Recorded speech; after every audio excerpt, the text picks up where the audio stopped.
E aquela conversa é muito aprazível, uma conversa agradável ali com os irmãos, e a gente lembrando algumas histórias, e a gente falando como que está sendo diferente esse momento da igreja, né? Após a pandemia, a gente está tendo um culto da noite mais vazio do que o culto da manhã. O culto da manhã antigamente era mais vazio. O culto da noite ficava indo para o mundo, para cá. E agora a gente à noite está tendo um culto mais vazio, de manhã está louco. Mas independente disso, nós estamos aqui. E eu tenho certeza que todos que aqui estão com seus corações abertos, estão com os seus pensamentos fixos, direcionados ao Senhor Jesus Cristo. E assim a gente vai estar orando, porque nós gostamos de orar. Então baixe a fonte, vamos aproveitar enquanto nós tocamos esse louvor que diz que Deus é soberano sobre a terra, sobre o céu, sobre todas as coisas em ação.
Pai, Senhor, muitos no mundo, Pai, Senhor, querem louvar a Ti, mas não podem, Pai, Senhor. Eu te agradeço, Pai, Senhor, porque nós temos essa liberdade, nós temos essa oportunidade, Pai, Senhor. E, Pai, Senhor, aqui na Tua casa, um local de conforto, um local onde a gente se sente bem, um local agradável, onde, Pai Senhor, nós temos ar-condicionados. Senhor, nós louvamos em teu nome. Mas eu sei, Pai Senhor, que em muitos locais onde não tem a menor condição como nós temos aqui, muitos servos Deus, Pai Senhor, estão com os joelhos no chão, estão louvando, estão orando, agradecendo, implorando, mas estão agradecendo em nome do Senhor Jesus. Então, Pai Senhor, muito obrigado, porque nós temos essa oportunidade de estarmos na tua casa, porque nós temos a oportunidade de poder dizer: Jesus, estamos aqui, porque nós temos essa liberdade. Em nome de Jesus, Pai Senhor, que ela fique conosco por muito, muito tempo. Pai Senhor, muito obrigado por esta noite. Nós entregamos esse culto em tuas mãos. Nós entregamos a palavra que será aqui essa noite trazida em tuas mãos. Nós entregamos tudo, Pai Senhor, em tuas mãos. Fica conosco, em nome de Jesus. Amém. Vamos nos colocar de pé? Nós passaremos a um momento especial, onde você terá uma oportunidade, Rodrigão, vai puxar a fila, viu, de cumprimentar o seu irmão, dar um abraço forte. Rodrigo, não dá um abraço forte, porque não pode machucar o outro, tá bom? Vamos cumprimentar os nossos irmãos. Tem algum visitante aqui? Visitante? Não?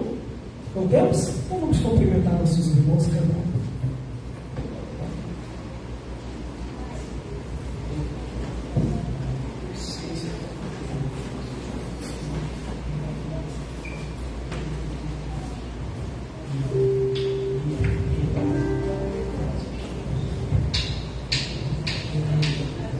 Reina em mim com seu poder, sobre a escuridão, sobre os sonhos meus. Tu és o Senhor de tudo que sou. Reina em mim, Senhor, reina em mim com seu poder, sobre a escuridão, sobre os sonhos meus. Tu és o Senhor de tudo que sou. Reina em mim, Senhor.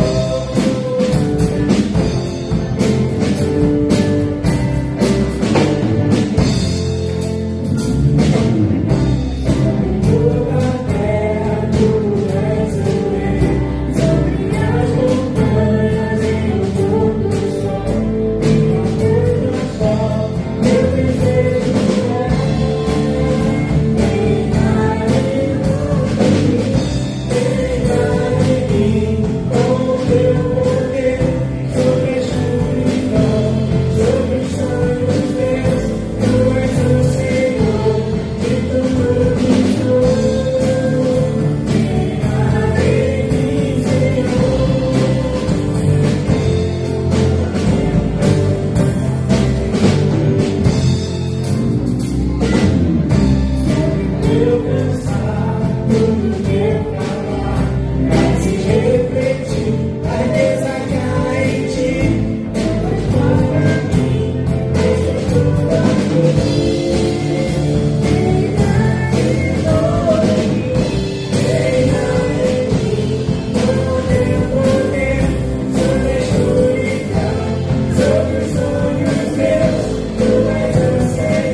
baixar sua cabeça, fechar seus olhos e fazer seu momento de oração com o Senhor. Seu momento privado com Deus, de entrega. Sabe aquela causa que tem te deixado aflito, aquilo que tem te incomodado lá no seu íntimo, só você e Deus sabe. Então, esse é o momento que a gente reservou no culto para que você entregue a Deus, para que aquilo ali realmente tenha o agir de Deus, Senhor. Não há nada que seja impossível para Deus, não há nada que fuja do controle do Senhor. Então, faça esse momento de oração. Se quiser sentar, pode se assentar, mas entregue ao Senhor.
muito obrigado pela sua presença.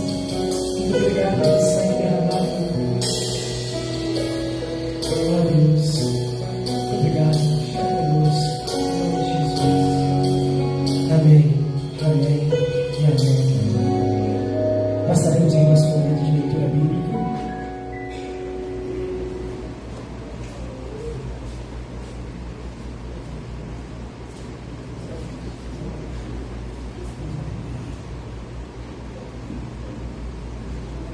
Gostaria de convidar os irmãos a fazerem a leitura com a gente. Está lá em Zacarias 10, do 6 ao 10.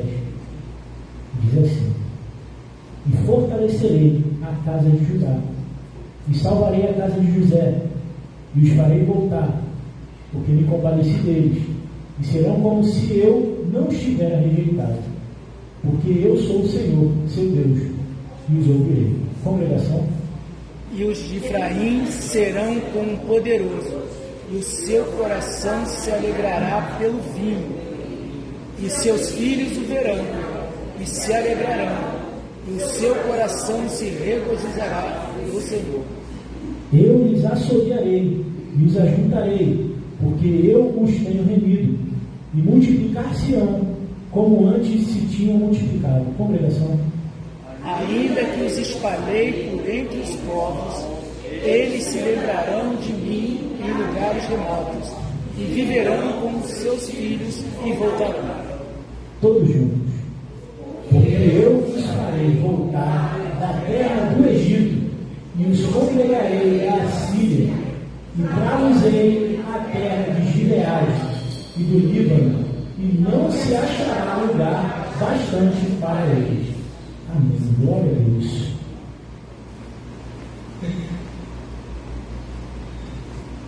Vamos louvar mais uma vez o Senhor.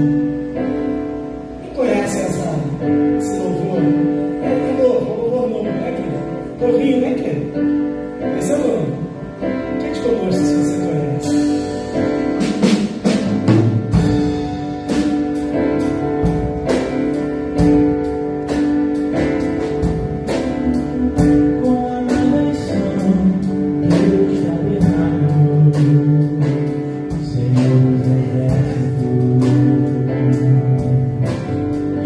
A minha alma suspira e desfalece.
esse momento de dízimos, ofertas e dedicação de vidas, estou falando de algo que vai acontecer aqui na igreja no período do carnaval, que se chama Impacto de Carnaval.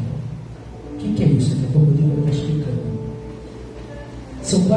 São 4 dias em que as pessoas buscam prazer naquilo que é efêmero, buscam prazer naquilo que é transitório. E a gente sabe o que acontece nessa festa popular, em que muita coisa de ruim acontece, onde parece que o inimigo das nossas almas está solto e as pessoas cometem loucura. E exatamente nessa data, que aqui na Igreja Batista Missionária do Maracanã e outras igrejas, teremos um grupo separado que estará orando por um trabalho que o Rodrigo vai estar falando nessa hora. Vai chamar o Rodrigo para falar do que vai estar acontecendo nesse impacto. Rodrigo e sua esposa, Júlia.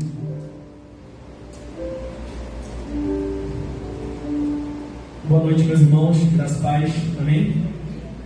Eu queria dar um testemunho rápido sobre como tem sido os últimos impactos, né? A esposa vai complementar. E eu queria compartilhar com vocês 2 testemunhos pessoais. Né? Tem muitas pessoas que já tiveram muitos testemunhos, né? Nos próximos cultos vamos ter outros irmãos, né, Natália, dando alguns testemunhos também. Mas eu queria dar um testemunho de duas pessoas que eu abordei em 2 impactos diferentes. E os 2 foram muito marcantes para mim. E uma foi no meio de São Bódromo, né, e Deus move o nosso coração para falar com determinada pessoa. A gente não escolhe, a gente deixa Deus nos usar naquele momento, porque é um momento de muita guerra espiritual, né? E eu abordei um rapaz, comecei a conversar com ele e tentando trazer um pouco do amor de Cristo. Ele abriu o coração para mim e disse que ele estava afastado da igreja e que ele já foi ministro de música na igreja e que ele continuava falando com Deus, mas ele não sabia como retornar por causa do relacionamento que ele tinha homossexual há muitos anos. Naquele momento ali com ele, né, a única forma que eu pude, né, conversar com ele foi trazendo o amor de Cristo, compaixão. Né? Eu senti que aquela alma se sentia ainda aprisionada. Então eu parei naquele momento e orei com ele. Né? Nunca mais eu ouvi, mas eu tenho certeza que de alguma forma ele impactou a minha vida e eu, de alguma forma, fui usado por Deus para impactar a vida dele. E um outro rapaz, né, que a gente pensa em pleno século XXI, que todo mundo já ouviu falar de Cristo, né? Principalmente num centro urbano como o nosso. E eu estava, acho que há 4 anos atrás aproximadamente, na comunidade da Mangueira, né? A gente dormiu lá, né? E depois a gente fez um trabalho nas casas. E teve determinado momento que o pastor que estava organizando a base falou: Rodrigo, pode ir ali. E quando eu olhei para ver ela, né, na comunidade da Mangueira, a descida era uma descida bem estreita, e a cada esquina da descida tinha um rapaz novo, né, muito novo, e com um fuzil maior do que eles na mão. E eu falei: bom, se o pastor me mandou para cá, é porque Deus está me mandando para cá. E no primeiro que eu passei, eu olhei bem nos olhos dele e eu perguntei para ele se eu podia falar do amor de Deus comigo. Ele falou que podia. Eu sentei do lado dele e, pai, eu tinha um jovem só de 16 anos, muito novo, e que me falou que nunca tinha ouvido falar do amor de Jesus. Ele disse que nem sabia quem era Jesus, em pleno Rio de Janeiro. E aqui, naquele momento, eu tive 5 minutos com ele. Expliquei o plano de salvação para ele, o perdão dos nossos pecados, e ele aceitou a Cristo. Então, que Deus possa usar a sua vida, né? Porque se fosse por mim, talvez eu nunca imaginava ter sido usado por Deus. Se for por nós, talvez a gente nunca imagine que possa ser tão bem usado por Deus.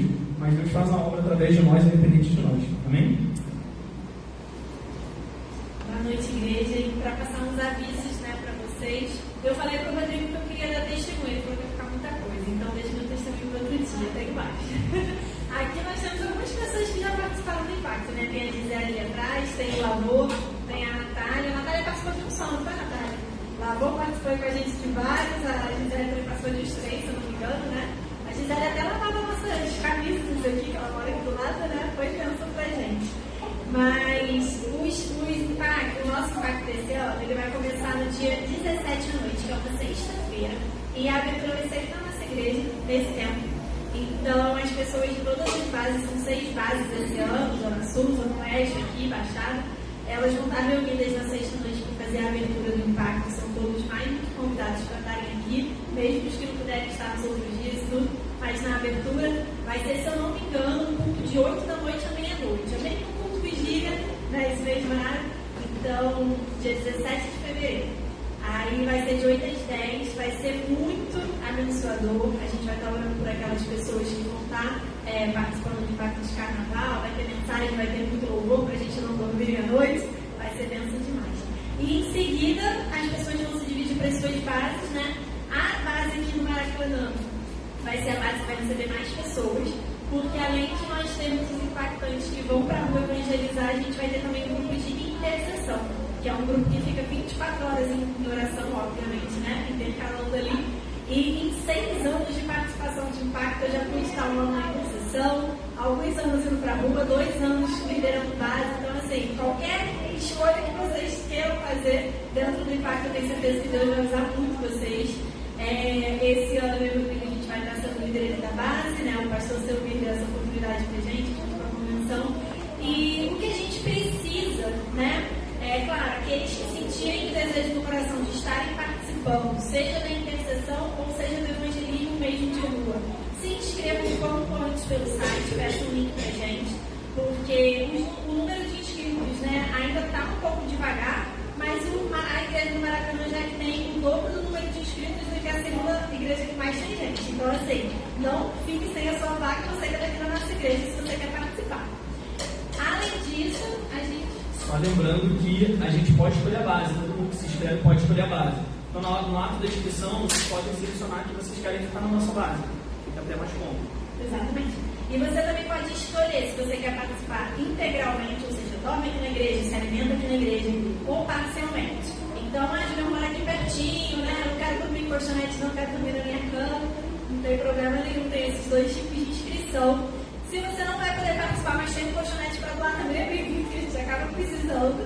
E ofertas também de alimentos, né? Eu esqueci o celular lá, tinha uma lista, né? Que eu ia falar alguns itens, mas vocês sabem para que a gente come. Então, são muitas coisas que a gente vai precisar. Ano passado, no último ano antes da pandemia, foram 20 pessoas aqui, esse ano a previsão é que sejam 30, quem sabe 40. Então, é o dobro de comida.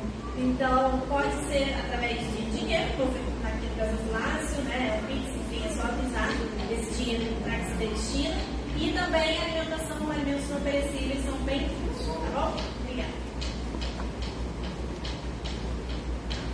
A oportunidade é que nós temos de transformar através da evangelização, através da palavra. Eu confesso, eu já tive, né, no desfile, mas uma outra situação, né, e é um lugar realmente bem tenso. E eu confesso meu pecado aqui, diante da Júlia, diante do Rodrigo. Eu particularmente era muito contrário ao impacto de carnaval. Muito, acho que vocês sabem disso. Porque eu falo assim, gente, acho uma coisa desnecessária, porque você tem 365 dias do ano para falar do Evangelho. E aí você não fala do Evangelho e usa apenas esses 4 dias para querer mudar as pessoas que estão drogadas, as pessoas que... Aí eu fico, era totalmente preconceituoso.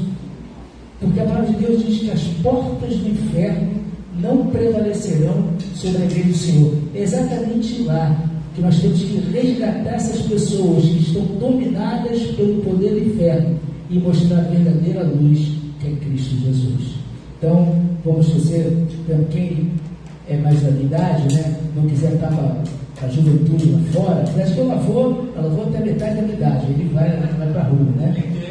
Mas pode estar aqui orando. A oração é muito fundamental, a oração é muito importante. Não, isso aí já está certo, né? E querido, nesse momento aí, para remirmos o tempo, falarmos de devolução, de dízimo, de oferta, eu quero ler um texto que se encontra no Evangelho de Marcos, capítulo de número 12, dos versos 41 a 44, para a gente entender que Jesus observa cada atitude nossa diante dele. Diz o seguinte, Jesus sentou-se em frente ao lugar, e tudo que Jesus é intencional, nada é por acaso, ele sentou por acaso, Jesus é intencional. Jesus sentou-se em frente ao lugar onde eram colocadas contribuições e observava a multidão colocando dinheiro na caixa de ofertas. Muitos ricos lançavam ali grandes quantias. Então, uma viúva pobre chegou-se e colocou 2 pequenas moedas de cobre de muito pouco valor. A gente não consegue entender a grandeza desse texto quando ele fala que é uma viúva pobre. Essa viúva pobre é sinal que ela dependia da igreja daquela época. Ela dependia do templo. Ela vivia de oferta. Ela não tinha nada. Mas mesmo diante do seu nada, aquilo que ela tinha, ela devolvia, reconhecendo que o pouco que ela tinha, que foi para ela de manhã, o beber e comer, era Deus que dava. E aí Jesus olha, chama a atenção dos seus discípulos e diz: afirma-lhes que esta viúva pobre colocou na caixa de ofertas mais do que todos os outros, porque todos deram o que lhes sobrava, mas ela, da sua pobreza, deu tudo que possuía para viver. Ou seja, aqueles homens deram aquilo que eles sabiam que não ia faltar. Aquela mulher, ela demonstrou fé, ela demonstrou confiança, ela demonstrou que ela sabia que a vida dela estava nas mãos de Deus. Ela sabia que quem governava, quem controlava a vida dela é Deus. E é assim que temos que fazer. Quando devolvemos o nosso dízimo e oferta, é reconhecimento da bondade, da misericórdia e da grandeza de Deus. Se você veio para esse momento preparado para entregar o seu dízimo, a sua oferta voluntária, vamos juntos ficar de pé, cantando o hino que está proposto, devolvendo os nossos dízimos e ofertas, e logo depois vamos orar.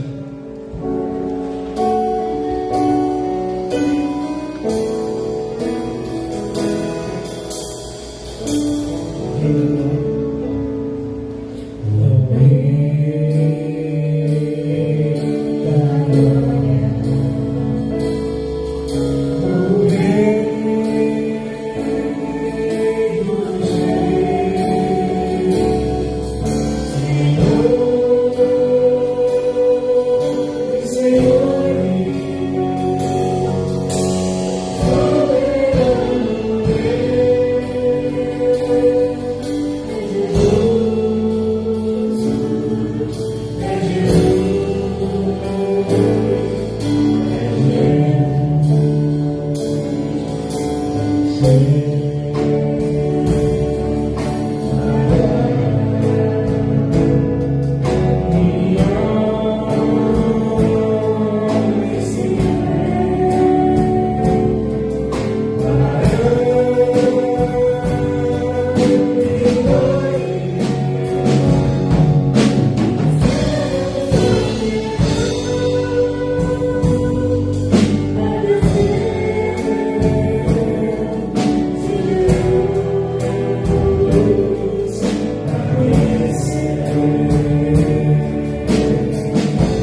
deixar essa transparência aí.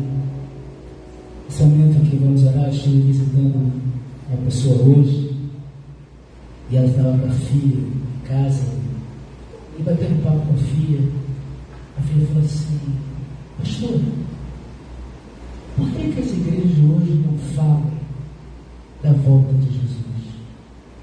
A gente tem falado muita coisa, mas estamos esquecendo que Jesus voltará. Poucas igrejas têm pregado sobre isso. Poucas igrejas têm pregado sobre o reino de Deus. O reino de Deus começa aqui e continuará no céu, não termina no céu. Ele continuará no céu com todo poder e glória. A gente acabou de cantar que virá em breve os reis dos reis, vestido em glória, com todo o seu poder, voltará. Sim, Jesus voltará. Essa é a nossa alegria, porque quando Jesus voltar, cessará todo mal, cessará toda injustiça, cessará todas as dores. E às vezes a gente fica assim: poxa vida, pastor, não vem agora Jesus não, porque eu quero ver meu filho casar, eu quero ver isso, eu quero ver aquilo. Talvez a nossa oração seja assim: Senhor, não volte agora, demora um pouquinho, porque eu quero evangelizar mais, eu quero ganhar o meu filho, eu quero ganhar minha esposa, eu quero ganhar um querido. Mas Jesus, seja feita a tua vontade. Toque no coração dos meus familiares. Precisamos falar mais, meus irmãos, da volta de Jesus e dessa responsabilidade. Falamos mais de amor. Eu gosto muito de um hino, eu vou pedir ao Bruno, não é para hoje não, tá, Bruno? Que diz assim: falando de vida e não de morte, falando de paz e não de guerra, falando dos céus, onde está Deus, que tudo faz acontecer. Alguém lembra dessa música? Ninguém lembra? Falando de vida e não de morte, falando de paz e não de guerra. Ninguém nunca ouviu falar? Essa música foi uma das músicas do meu chamado ministerial. Estava no meio de uma confusão, e lá longe, naquela época tinha, eu sou velho, né, gente? Então naquela época as igrejas tinham aqueles alto-falantes lá em cima, né? E eu no meio de uma situação ruim, triste, e aí começa a igreja a cantar e o alto-falante tocar: falando de vida e não de morte, falando de paz e não de guerra, falando dos céus, onde está Deus, que tudo pode fazer. Olha, eu falei assim: gente, Jesus Cristo pode me dar a paz. Eu falei assim: a vida não é isso que eu estou vivendo. A vida é muito mais do que isso. E aí eu senti que Deus estava me chamando, não para falar de morte, mas para falar de vida. Isso é o que é reino de Deus. Anunciar as boas novas. E falando de vida, quero chamar a Bia aqui. Vem cá, Bia. Fez aniversário quarta-feira. Eu te ajudo a levantar. Vem cá. Vem cá, Bento. Vem cá, papai. Bia, posso falar? Essa moça linda fez 13 anos na quarta-feira agora, né? E teve um bolinho gostoso lá embaixo, na cozinha, né? Um negócio maravilhoso. A cozinha é aquele ambiente, né? Quem é mais antigo sabe disso, né? A cozinha é aquele espaço onde as famílias se reuniam. Lembra disso, pastor Carlos? A cozinha é um lugar de grande comunhão, onde você conversa com os outros, bate papo. Em alguns lugares a cozinha até chama de cozinha americana, né? A cozinha junto com a sala, né? Um lugar de convívio. E hoje cortamos um bolinho de morango, né? Com chocolate, muito gostoso, né?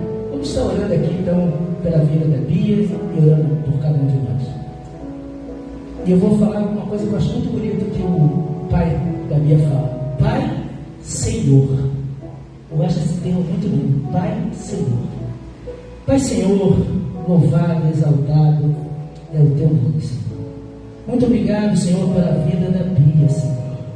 Muito obrigado, Pai, porque ela completou nesta quarta-feira mais um ano de vida, Senhor. Ó Pai, que ela seja guardada pelo Senhor, que mal algum, Senhor, chegue a ela, Senhor, e que ela seja alicerçada e guardada pela tua palavra, Senhor.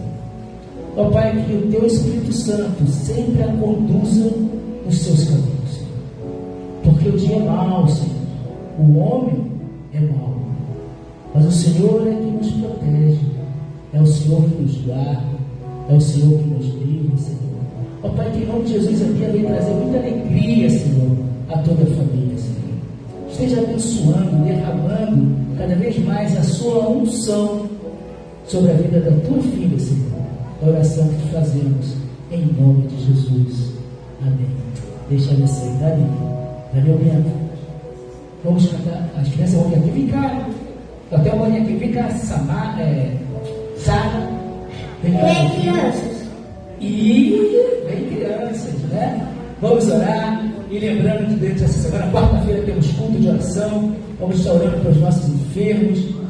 Apenas para a igreja saber, eu tive hoje lá na irmã Ilana. Gente, a Rosanete estava no corredor. Gente, a Ilana está esperando a gente na porta. Acabou de fazer cirurgia de câncer, esse negócio todo. A Ilana já estava na porta, toda serelepe. Ela apareceu, recebeu a gente. Foi muito bom. Vamos continuar orando pela Alessandra, pela Aliceia, pela Gilza, né? Pela Maria Nasci, que já está em casa, né? Tantas bênçãos, né? A Deus toda a honra, toda a glória e louvor. Vamos lá, musiquinha? Passar para você aqui. Vamos lá, Bento. Pedro, Thiago e João Baquinho, vamos ajudar as crianças com as palmas, tá bom?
Deus abençoe as crianças. Obrigado, Bento.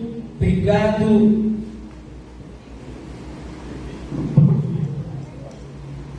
Rapaz, deu um branco agora o nome dele aqui. Eu estou vindo para cá e voltei, mas o nome não veio. Levi. Levi. Deus abençoe vocês. Nesse momento eu queria chamar. Oi? Só que não acontecia, que não tem está esperando para descer, né? Vamos orar para as crianças? Vamos orar para as crianças? Queria que a irmã Glicide viesse aqui. Glaucieide, gente, é nome difícil. Qual o nome que vocês costumam chamar? Glaucieide, não tem nem apelido, né? Não, ela não pode, Glaucieide, né? Orar para as nossas crianças.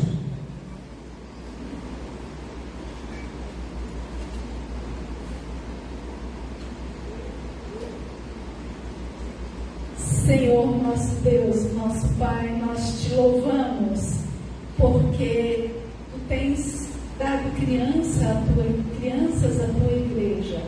Nós te louvamos, ó Deus, pela vida de cada uma delas. Nós te suplicamos, ó Deus, por suas famílias. Te agradecemos porque tu tens cuidado de cada uma. Abençoa, Senhor, essas crianças e abençoa-os, ó Deus, neste momento no culto. Em nome de Jesus. Amém. Deus abençoe as crianças. Irmão, André, seu turma pensa, Deus te abençoe.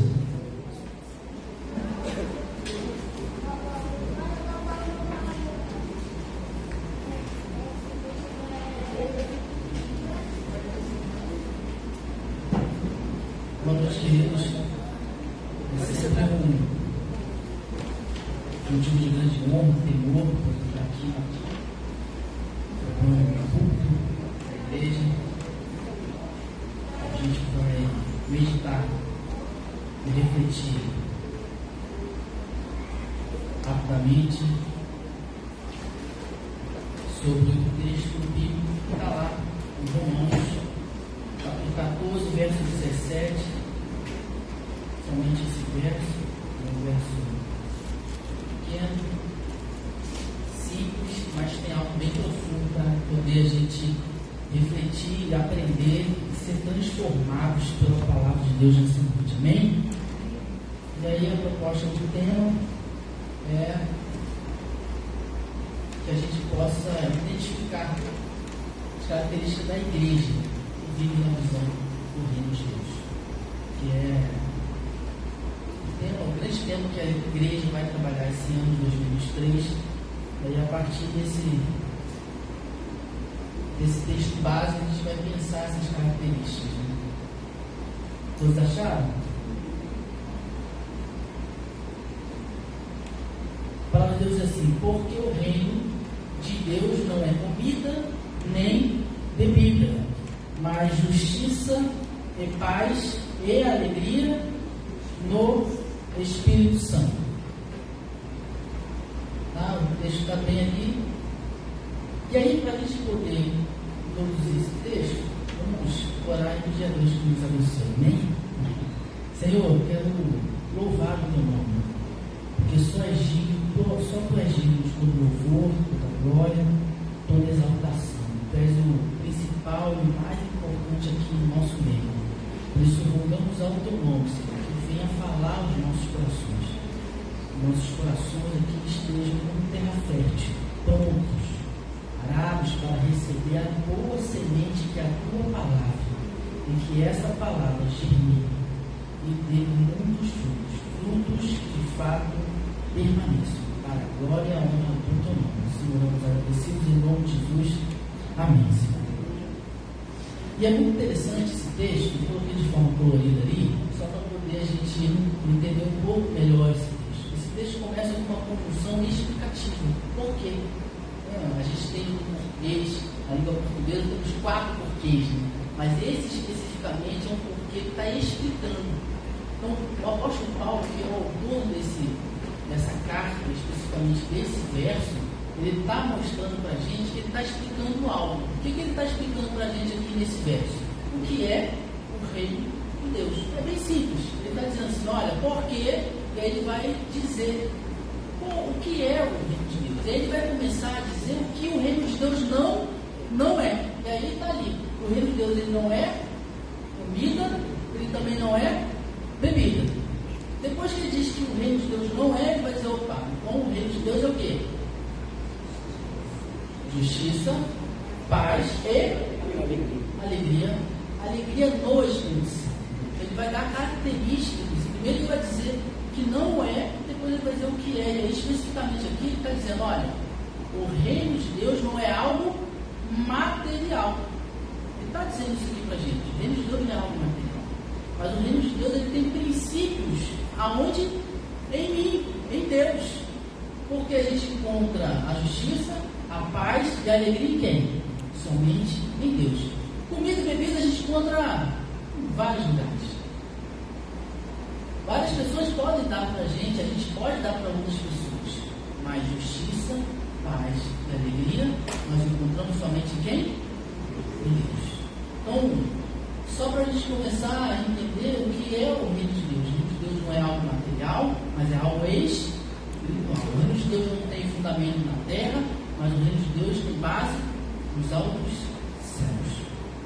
O contexto do capítulo 14, ele vai dizer respeito à ênfase que o apóstolo Paulo dá à comunhão entre os irmãos da igreja. O capítulo 14, se vocês lerem ele todinho, o apóstolo Paulo está ensinando como é que a gente pode conviver com os outros irmãos, sobretudo na perspectiva de que a gente precisa respeitar os irmãos mais fracos, ou seja, ele vai chamar de fraco aquele que é novo na fé, noviço, aquele que está recém reconhecendo Cristo como seu Salvador. Ele vai dizer: olha, vocês têm que respeitar, vocês como pessoas mais adultas espiritualmente, têm que respeitar aqueles que ainda não são novinhos. E aí, de que maneira ele vai dar as bases para esse respeito para essa comunhão? Ele vai dizer e ele vai me explicar que a base para essa comunhão, para esse respeito é o quê? O reino de Deus. Que o reino de Deus não é comida nem bebida, mas justiça, paz e alegria. Porque ali estava havendo uma confusão, eu posso comer isso, eu posso comer aquilo, mas se eu comer eu vou escandalizar o outro, ele vai dizer, opa, calma, o reino de Deus não é algo material. Vocês não têm que se preocupar com a materialidade, vocês têm que se preocupar com as coisas desse mundo. Vocês têm que se preocupar com o quê? Com coisas espirituais, a justiça, a paz. E essa comunhão deve ter como base de característica do reino de Deus, que é a justiça, pode passar. Justiça. Então, o que Paulo está dizendo aqui sobre justiça? Deus, ele é justo. Só que a justiça de Deus, ela tem que ter o quê? Uma punição. Todos que erram são punidos. Todos que erram têm o quê? Pagar o preço. No outro texto ele vai dizer que o salário do pecado é a morte. Porque todos aqueles que pecam, tem como consequência o que? A morte. Todo pecado tem uma punição. Só que a justiça aqui, Paulo está trazendo para a gente que Deus é justo, ele não deixa nenhum pecado sem punição. Mas quem pagou essa punição do pecado? Fomos nós que pecamos? Não. Ele vai dizer que a punição pelo pecado foi paga, mas não por aqueles que pecaram. Foi paga por quem? Sua graça nos alcançou e o próprio Deus, na pessoa de Jesus Cristo, morreu a nossa morte. Esse pecado que deveria nos levar a pagar o preço que era a morte, não foi pago por quem? Por nós. Mas foi feito justiça, não foi feito justiça? Alguém pagou pelo erro, mas quem pagou foi Jesus Cristo. Deus está mostrando que aqui ele é justo. Mas para que a gente possa entender a justiça de Deus, é importante, a apóstolo Paulo está dizendo aqui, olha, alguém pagou esse preço. E esse preço foi pago o quê? Pela graça. E o que é graça? Graça é favor àquele que não merece. E quem não merecia? Jesus não merecia. Quem merecíamos éramos nós. Mas aquele que não merecia se fez o quê? Pecador por cada um de nós. Pagou o nosso preço.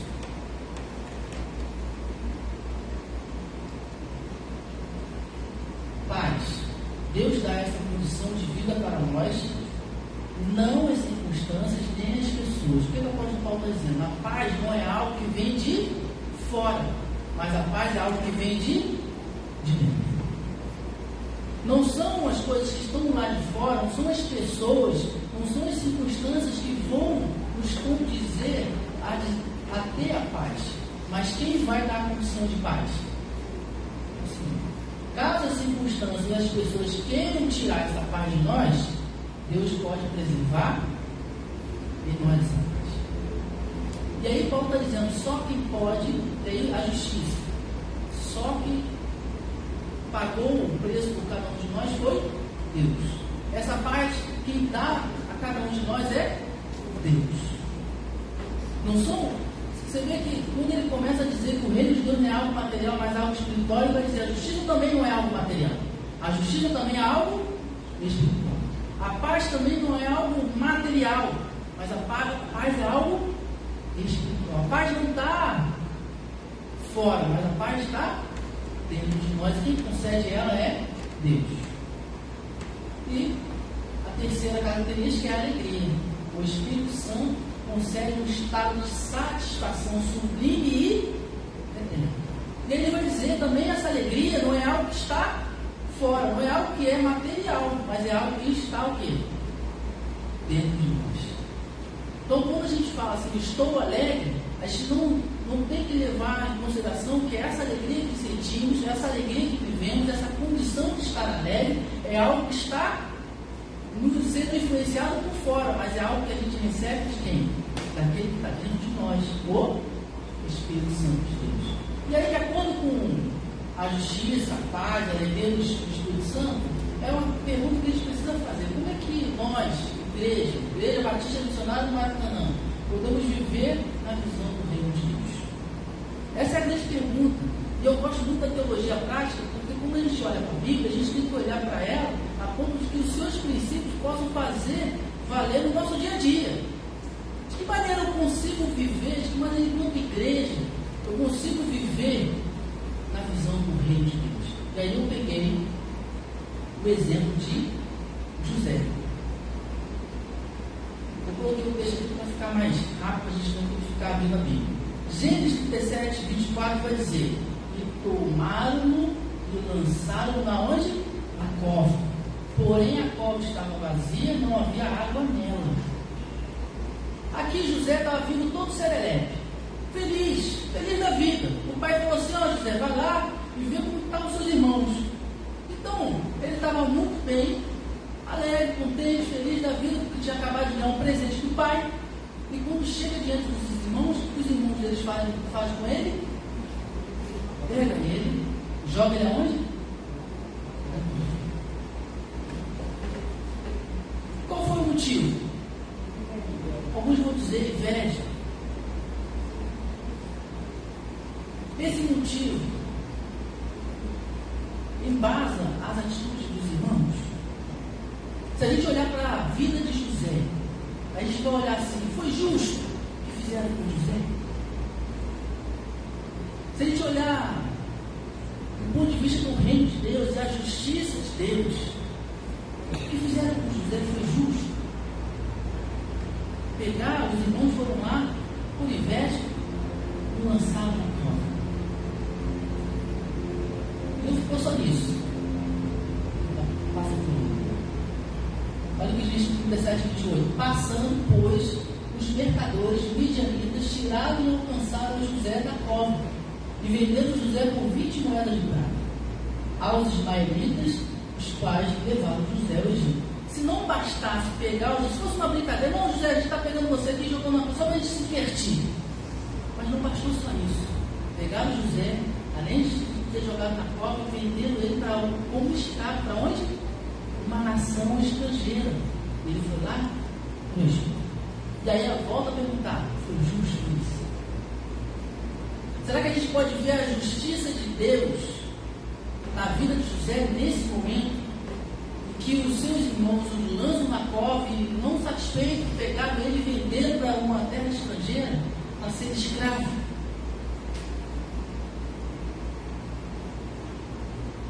E aí continua. E o Gênesis 39, 20. O Senhor de José o tomou, o entregou na casa do cárcere, no lugar onde os presos do rei estavam encarcerados. Assim esteve ali na casa do cárcere. José, na casa de Potifar, esses ismaelitas o venderam para esse homem, Potifar. Só que ali se engendrou diante de José uma calúnia. A mulher de Potifar disse que estava fazendo algo que ele não tinha feito. E o Senhor acreditou na sua mulher. Potifar acreditou na sua mulher. Pegou José e fez o quê? Lançou no cárcere. Se não bastasse José ter sido vendido para os seus irmãos, agora ele estava numa terra estrangeira, longe da sua família, e o pior lugar possível daquele lugar. Aonde? No cárcere. E aí a gente olha para essa história de José e diz: é justo isso? Cadê a justiça de Deus? A gente pergunta, obviamente. 40, 23, Gênesis ainda. O copeiro mor, porém, não se lembrou de José. Antes se esqueceu dele. E ele lá no cárcere, lá naquele lugar que provavelmente ninguém o visitava, as condições provavelmente eram ruins, a comida também era ruim, o ambiente ruim. Ele tinha uma esperança de poder sair dali, mas essa esperança se findou porque aquele que poderia salvá-lo se esqueceu dele. Cadê a justiça de Deus? É a primeira coisa que a gente pergunta para Deus quando algo de errado acontece na nossa vida. Ficamos desempregados, batendo na nossa porta. Sabe aquela barca, a gente chama de barca, quando passa a barca, meu nome estava lá. E aí a primeira coisa que a gente pergunta é: eu sou um funcionário tão exemplar, cumpro com todas as minhas tarefas, chego no horário, saio muitas vezes depois que é o horário que está proposto, mas passou a barca, meu nome estava lá. E aí a pergunta que a gente faz para Deus: isso é justo? Pessoas que estão querendo, casais, estão querendo engravidar e não conseguem. E perguntam para Deus: isso é justo? Acabei de terminar com a faculdade. Fiz um esforço, passei no vestibular, 4, alguns 5, outros 6 anos, se esforçando, estudando, se dedicando. Terminou. Concluiu, pegou seu diploma, jogou o chapéuzinho para ter alegria. Passado 1 ano, passado 2 anos, não consegue se colocar no mercado de trabalho diante da sua formação. E aí a primeira pergunta que a gente faz é: cadê a justiça de Deus? Isso é justo? Várias são as situações que batem na nossa porta. Assim como bateu na porta de José, bate na nossa, enquanto igreja. E a primeira coisa que a gente pergunta a Deus: Senhor, cadê a tua justiça? E aí a gente precisa entender. Passa por outro. Diante de todas as circunstâncias, José caminhou na visão do reino de Deus. Ué, mas que estranho! Todas essas desgraças acontecendo com José, ininterruptamente, porque a história ela vai como se fosse uma escada, ou pelo menos um poço, que ele vai descendo, ou chama de ladeira, né? Você que já escorregou naquelas montanhas de areia, e vai descendo naquela velocidade. E assim foi a velocidade da queda de José. José desceu de tal maneira que parecia que não teria fim esse poço. E aí ele foi vendido, ele foi escravizado, ele foi para o cárcere, num cárcere esquecido. Mas mesmo assim, José viveu a visão do reino de Deus. É isso que a Bíblia, é isso que a palavra de Deus está convidando a cada um de nós. Para que mesmo vivendo nas circunstâncias que José viveu, a gente possa permanecer firmes na visão do reino de Deus. E por que eu digo isso? Passa, por favor. Olha o que diz Gênesis 39:3. Vendo, pois, o seu Senhor, que o Senhor, aquele que está falando do Senhor, letra minúsculo, está falando de Potifar, tá? Que Potifar estava vendo que Deus estava com ele. Ele quem? José. E tudo que fazia, Deus prosperava em sua mão. Mesmo ele sendo vendido como escravo na casa de Potifar, Deus estava com José. José continuou e permaneceu a fazer o quê? A viver na visão do reino de Deus. Porque só uma pessoa que está fazendo a vontade de Deus pode ter essa atitude. E pode ter a amplitude dessa atitude sendo o quê? Vista pelos outros. O que Potifar viu na vida de José? Opa, ele aí tem algo diferente com ele. Mesmo ele sendo meu escravo, mesmo ele tendo vindo de outra nação, sendo estrangeiro, mas ele é uma bênção. Mas ele é bênção só para ele é uma bênção também para mim, para a minha casa, para minhas finanças, para a organização do meu lar. Tudo na minha casa mudou com a entrada de quem? José. Somente uma pessoa que vive na visão do reino de Deus pode ser uma bênção para ele e para os outros. Aquele que vive na visão do reino de Deus, onde ele toca, Deus abençoa.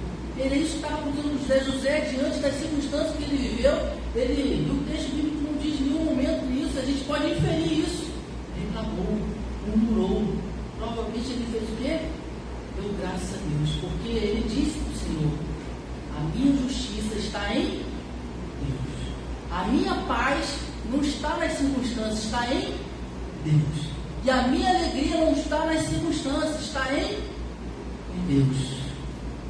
A pessoa que vive a visão do reino de Deus, ela vive a justiça, a paz e a alegria baseada não naquilo que ela vive materialmente, no seu dia a dia, mas vive com base naquilo que Deus pode proporcionar na vida dela. E é isso, eu posso dizer que José viveu na visão do reino de Deus, exatamente por isso, porque onde ele ia, ele também era abençoado por Deus, e a bênção de Deus de tal maneira transbordava na vida de José que alcançava quem? Outras pessoas. Pode passar, por favor. E o carcereiro mor não teve cuidado de nenhuma coisa que estava na mão de José, porquanto o Senhor Deus estava com José, e tudo que José fazia, o Senhor prosperava. Você imagina, o carcereiro mor estava lá e entregou a chave na mão de José. Aqui agora você que vai tomar conta. É você que vai aqui administrar esse lugar junto comigo. Ele foi colocado lá por Potifar. Potifar tinha um status muito grande no Egito naquele momento. Então, o que era esperado de pensar de José? Ele é um prisioneiro de alta periculosidade. Mas o que o carcereiro vê em José? Vê que ele é uma pessoa que vive na visão do reino de Deus. E porque vive na visão do reino de Deus, Deus está com ele. E Deus está com ele de maneira tão palpável, concreta, de maneira que é perceptível que Deus abençoa a vida de José e abençoa onde quer que José esteja. Inclusive ali naquele lugar, no cárcere, José foi bênção. Olha que 1 Coríntios 1:27 vai dizer: mas Deus escolheu o que para o mundo é loucura, para envergonhar os sábios, e escolheu o que para o mundo é fraqueza, para envergonhar o que é forte. Muitas das vezes a gente não dá muito valor a determinadas pessoas, mas na verdade a gente não tem que dar valor às pessoas, mas tem que dar valor ao quê? Ao que Deus faz por meio das pessoas. Eu não sou nada, mas é Deus que está comigo que tem um grande valor. Pode Paulo no outro texto para dizer, porque o valor não está no barro, no vaso de barro, mas o valor está onde? Naquilo que o vaso de barro possui, porque o tesouro está ali. Então nós, como vaso de barro, o valor não está em quem? Em nós, mas o valor está naquilo que está dentro de nós, que produz justiça, que produz paz, que produz alegria. O valor não estava em José, o valor estava naquele que estava dentro de José, naquele que estava com José, o próprio Deus. E era isso que as pessoas, onde quer que ele fosse, percebiam. E é isso que a gente, enquanto igreja, precisamos ter. As pessoas precisam ver, onde quer que a gente esteja, vejam Deus em nós. Para isso a gente precisa viver na visão do reino de Deus. Gênesis 41:16, respondeu José a Faraó, dizendo: isso não está em mim, mas Deus dará resposta de paz a Faraó. Quando José estava diante de Faraó, José explicitou isso para o Faraó: olha só, eu estou vindo aqui, eu já dei a interpretação dos sonhos para aqueles dois companheiros que estavam no cárcere comigo, eu estou vindo aqui para dar a interpretação do seu sonho, mas isso não está em mim. Isso está onde? José tinha clareza, quem vive na visão do reino de Deus tem clareza disso, de que nós não somos somente instrumentos. Porque quem é que é o abençoador, quem é a pessoa principal, que nos usa como instrumento para o quê? Para abençoar. Então não adianta a gente chegar e dizer que faz isso, que faz aquilo, porque eu tenho a formação A, eu tenho a formação B, porque tudo isso não vale de nada. Porque o que vale de fato é aquilo que está em nós. Isso é fundamental. Passo por mim. E de todas as terras vinham ao Egito para comprar José, porquanto a fome prevaleceu em todas as terras. E aqui é muito interessante, porque quem vive na visão do reino de Deus, ele não vive para somente ser abençoado, mas ele vive para ser o quê? Um abençoador. E abençoador de quem? Abençoador de todos. E aqui é muito interessante porque eu não posso viver na visão do reino de Deus somente socorrer aquele que está do meu lado, meu irmão em Cristo Jesus. Mas eu tenho que fazer o quê? Socorrer a todos. Quando José se deixou ser instrumento na mão de Deus, ele fez isso no intuito de quê?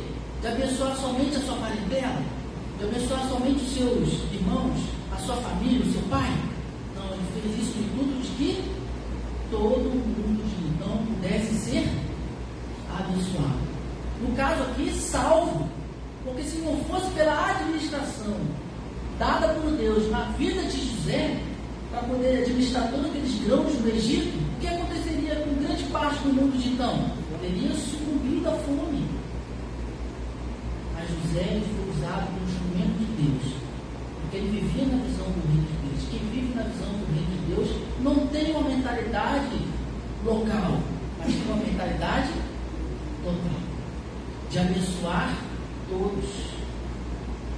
André, chegou para mim alguém que não é da igreja pedindo ajuda. O que devemos fazer? Ajudar. Independente a quem pediu socorro, a gente, como igreja que vive na visão do reino de Deus, temos que ajudar a todos. Temos que usar tudo aquilo que Deus tem nos dado. Porque a gente precisa abençoar outras vidas. E aí, para concluir, para viver na visão do reino de Deus, é preciso confiar que Deus está no controle e fará justiça. Isso é difícil. Imagina as condições que José viveu até ele conseguir entender o propósito de Deus na vida dele. Quantas coisas ruins não passou, quantas coisas ruins a gente não passa. Mas é preciso que a gente possa buscar confiar em Deus. Confiar de que Deus está no controle. Para todas as coisas em nossas vidas existe um propósito de Deus. Qual é o propósito da vida de José? Que ele salvasse o mundo de então. Qual o propósito que Deus tem na minha vida? Qual o propósito que Deus tem na sua vida? Qual o propósito que Deus tem na nossa vida? Que a gente seja o quê? Pessoas, assim como José, que se proponham a salvar o mundo. Por meio de quem? Do anúncio do Evangelho. Existem muitas pessoas aí fora que precisam ouvir de Jesus. Precisam ser salvas. E a gente precisa confiar que Deus está no controle e que Ele fará justiça, para que a gente possa ser esse instrumento de propagação das boas novas do Senhor. Isso é viver com a visão do reino de Deus. Para que a gente possa viver a visão de Deus, é preciso decidir. Existem muitas pessoas que se decidiram para ter Jesus como um suficiente Salvador e Senhor de suas vidas, mas não decidem viver no reino de Deus, viver a visão do reino de Deus. É possível isso? É. Quantos já ouviram falar aqui do crente domingueiro? Do crente membro do banco? Quantos já ouviram falar? São exatamente essas pessoas que não se dispõem, que não se decidem a viver a visão do reino de Deus. Eu quero aqui, em nome de Jesus, diante do Senhor, me colocar em 2023 para viver a visão do reino de Deus. Eu sei que muitas das vezes a gente tem que sair cansado. Trabalhei quarta-feira até tantas horas, mas tinha culto de oração, estou cansado. O chefe arrancou meu couro fora. Mas para que eu possa viver a visão do reino de Deus, eu tenho que decidir, mesmo cansado, dizer: Senhor, pode revigorar minhas forças. Quem nunca aqui já orou, Senhor, eu estou cansado, já trabalhei, fui no culto de oração, estou chegando, tomei banho, mas me dá um sono revigorante essa noite. E acordou no outro dia, novinho em folha. Porque é aquele que se decide a viver a visão do reino de Deus, Deus o quê? Assim como na vida de José, prospera a sua vida e através da sua vida prospera outras vidas. Mas a gente precisa se decidir. Para viver a visão do reino de Deus, é reconhecer que somos instrumentos para abençoar. Deus, Ele quer usar a nossa vida como instrumento para abençoar outras vidas. Porque esse é o nosso propósito aqui. Deus chamou a cada um de nós com um propósito bem específico, que é o quê? Abençoar o próximo. A gente precisa ser instrumento de Deus e reconhecer isso. E como porque Deus pode nos usar de várias maneiras. De muitas maneiras. Mas é preciso que a gente possa dialogar com Deus para saber, Deus, o que você quer que eu faça? Deus, o que o Senhor quer que eu seja? Qual é a maneira que você quer que eu abençoe? Qual é a maneira? Talvez você já saiba. Talvez você não colocou em prática ainda. Mas você já sabe. Que esse ano possa ser um ano que a gente possa decidir, Senhor, eu sei o que o Senhor quer da minha vida. Eu me dê força para poder cumprir esse propósito que tem para a minha vida. Talvez eu ainda não saiba. Eu tenho dificuldade de entender qual é o propósito da minha vida. Está o pastor sobre aqui, tem os pastores na igreja, senta com ele, ora, que o Senhor pode falar conosco, mas a gente não pode deixar de viver a visão do reino de Deus. Para viver a visão do reino de Deus, a gente precisa o quê? Entender que somos instrumentos para abençoar. E a gente só consegue ser abençoador quando a gente se deixa o quê? Ser instrumento na mão de Deus. O profeta ele vai dizer uma frase que a gente deveria falar constantemente: Senhor, eis-me aqui, envia-me a mim. Muitas das vezes a gente não sabe nem como fazer, mas não se preocupe, Deus vai capacitar cada um de nós. Para vivermos a visão do reino de Deus, a gente precisa confiar em Deus, decidir e deixar ser instrumentos. Que o Senhor possa, de fato, nos fazer viver a visão do reino de Deus para a glória e a honra do nome de Deus. Amém?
Hoje e eternamente.